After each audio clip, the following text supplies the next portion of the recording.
Добрий день. Good afternoon, dear friends. Greeting you again here at Ukraine Media Center. I'd like to remind you that our work has been supported by the Ministry of Defense of Ukraine and the Ministry of Internal Affairs of Ukraine. And today we are to have several press briefings about the defense of the capital city of Kyiv. If you missed our first briefing, you are welcome to watch it on our YouTube channel. And our speaker there was the first deputy head of Kyiv City State Administration, Mykola Pоворoznik, and you can already see what recording on our YouTube channel. And now I'm to introduce our next speaker. Our next speaker is the Deputy Chief of Staff of the Land Forces of the Armed Forces of Ukraine, Brigadier General Oleksandr Hruzevich, and the topic is defense of Kyiv. Good afternoon, ladies and gentlemen. First of all, I would like to thank you on my own behalf and on behalf of our commander for the work you are doing in our information space. This is a huge support in our joint efforts to destroy the invaders. As you already know, Kyiv is one of the main strategic goals for our enemy. They want to, so to say, decapitate our nation and dictate their conditions, but their plan has failed. Kyiv did not surrender as they planned in 3 days due to good leadership and thorough work done not only by the military, but also by all law enforcement agencies and forces, all components of defense forces. And as a result of all that work, we completely destroyed the enemy's plans. Currently, on the right bank of Dnipro River, the enemy has been stopped almost 70 kilometers from here, and it makes it impossible for the enemy to shell other than by rockets, to shell our capital city other than by rockets. On the left bank, they moved forward a bit, but we eliminated that achievement of theirs. But the enemy switched to a different type of tactic. As you can now see, they cynically shell on our infrastructure. They try to say that they target the military infrastructure, but actually they have been destroying residential buildings, kindergartens, and other buildings, not only in Kyiv, but in all cities. Chernihiv, Kharkiv, Mariupol, we see it there. The enemy's plans that we destroyed, we destroyed it not only as the armed forces of Ukraine, but also police was involved, the National Guard, territorial defense, and other volunteer formations which have been commanded from a single center. Initially, there were some misunderstandings maybe, but now all these territorial defense forces, community forces are under the same concept, and each city and town is prepared to become a resistance center, a resistance hub. Our commander goes around Kyiv and Kyiv province every day to check the situation, and we can reassure you that the enemy will not go any further. And all local communities say as one voice that we will not let the enemy go forward. With regard to defense of the capital city of Kyiv, I would like to say that now there has been a group of troops in charge of defense of the capital city of Kyiv and Kyiv Oblast, Kyiv province. As I already said, there are 2 lines of defense, and the enemy has been stopped there, and in some areas like Borispil direction and Brovary direction, they stopped any attempts to attack. There are some attempts to attack on the left bank of Dnipro River, but again, to no success. Also, as you can see, if you go around Kyiv, positions have been established in the city of Kyiv. Kyiv city has been prepared to become a resistance center, center of resistance. The same is being done in Kyiv province in smaller radius, nearer radius, and at larger distance. Also, there is an efficient and effective system of air defense.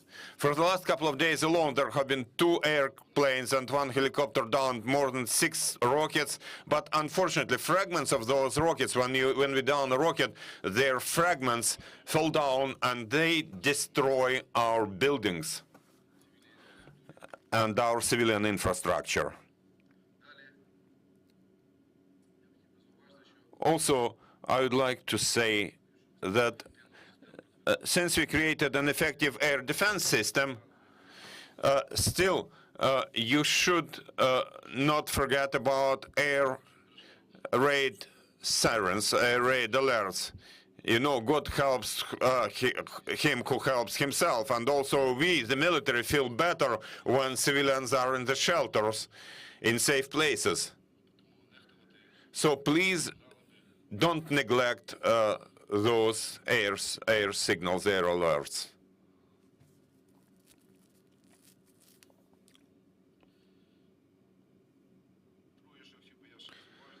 Next thing I would like to mention is this. The numbers of our manpower, of our troops, due to using territorial defense and other formations, has increased almost by the factor of 3. Now we have been intensively training people to replace people in units who have been actively engaged in combat action, not only in Kyiv, but all across Ukraine. Also, I think we managed to create an effective anti-sabotage framework, anti-sabotage system. In the last 2 days alone, we have found and destroyed more than 10 sabotage groups, their total number being more than 100 people. As you know, they started bringing those groups here since long ago.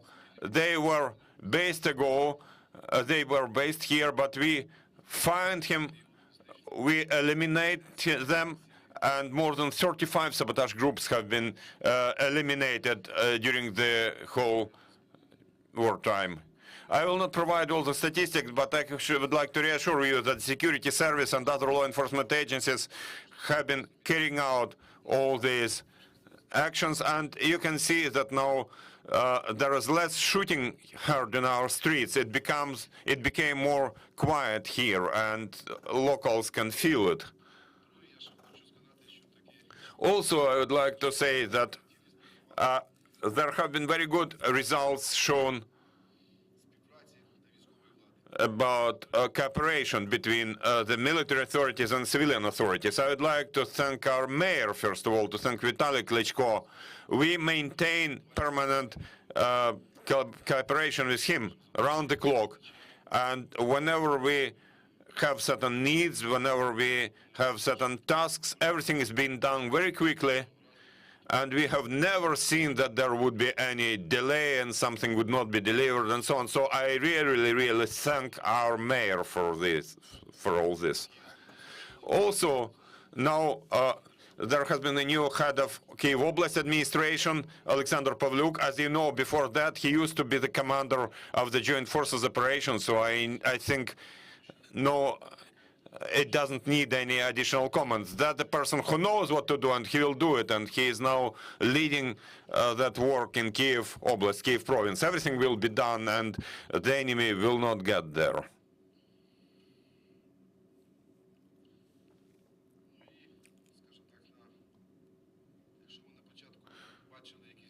Initially, we could see some shortage of some items, but now we have worked very intensely, and we have broadened our influence, and we have ensured 3 corridors for foodstuffs and medicines to be brought to Kyiv from Western Ukraine, and now we plan to further expand those operations. I think that in the nearest future, in the nearest days, it will be done, and we'll throw the enemy even further away.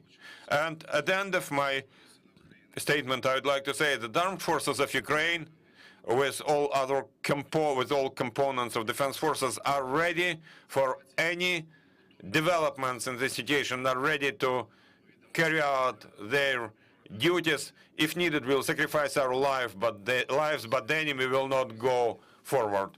That's basically it. If you have any questions, I am ready to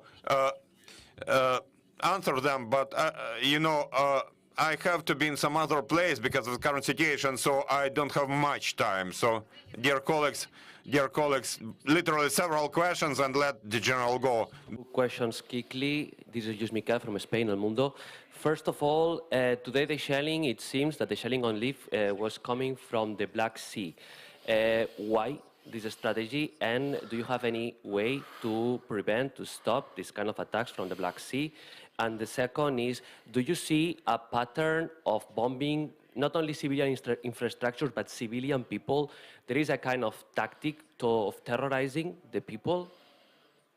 Thank you very much. Thank you for your questions. I will answer them. Indeed, now there are two areas where the enemy makes the rocket shelling from Black Sea and from Belarus. Two key directions, two key areas, be it with cruise missiles from sea or from strategic bombers. We have developed an effective system, and we have been trying to monitor and to destroy those rockets when they're flying. But you understand that not always this system works, because when the rocket flies at a very low height, it's very difficult to monitor it, to see it. Now we have developed a number of actions, a number of methods which will make it impossible, or will minimize at least the probability of civilians being hit by rockets. Tactics selected by the enemy are about threatening people. They have completely failed with implementing their tasks of so-called blitzkrieg, fast, quick war. So now they have been selected this way of making strong rocket strikes against civilian facilities and all that infrastructure. Just as we say in the armed forces, that's trying to get us scared and tired. No close fire contact, just fire from long distance. And in that way, they try to put us to our knees. But now the General Staff and the Armed Forces of Ukraine has developed a number of steps to prevent any further development of this situation and to minimize the losses. Thank you. Der Spiegel, Germany. Questions regarding the fortification of the city, Kyiv, which apparently is the topic of this press briefing. Could you elaborate a bit on how you're going to fortify the city, which perimeters, and yeah, I'm not sure how much you can go into detail, but as much as you can. Thank you.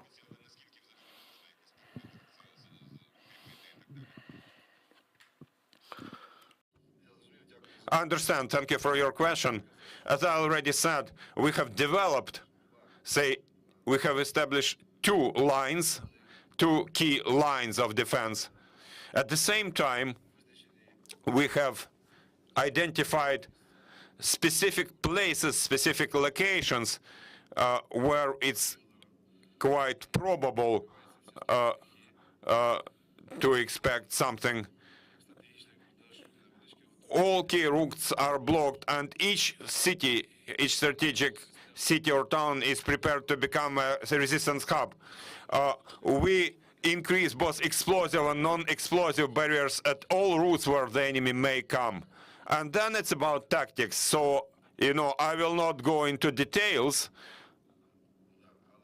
but I can tell you that the the smallest ring of defense is the most intense. The next one is even more defense. And now we have been working to strengthen our third most distance ring circle of defense. And now, due to all these operations, we have managed to stop the enemy. And now we are expanding these operations and throwing them away. As I already said, on the right bank, we have already thrown the enemy away by 70 kilometers. Now they have stopped any attack attempts. They cannot come closer. And the same is being done on the left bank. Thank you. Thank you. Let's ask the last question and let the general go.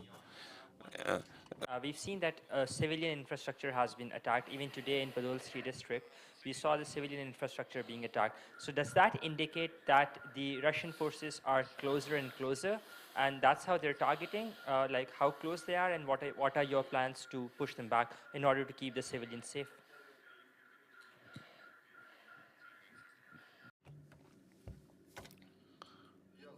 I understand. So currently, the enemy mostly strikes with rockets, and rockets can fly by 500, 600 kilometers or so.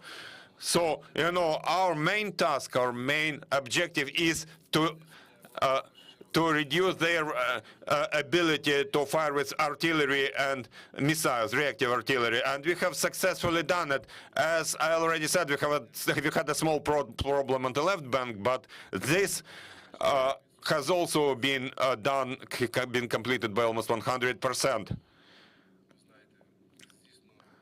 Then from closer cities, as you know, there are 3 corridors whereby we evacuate all the civilians to designated areas.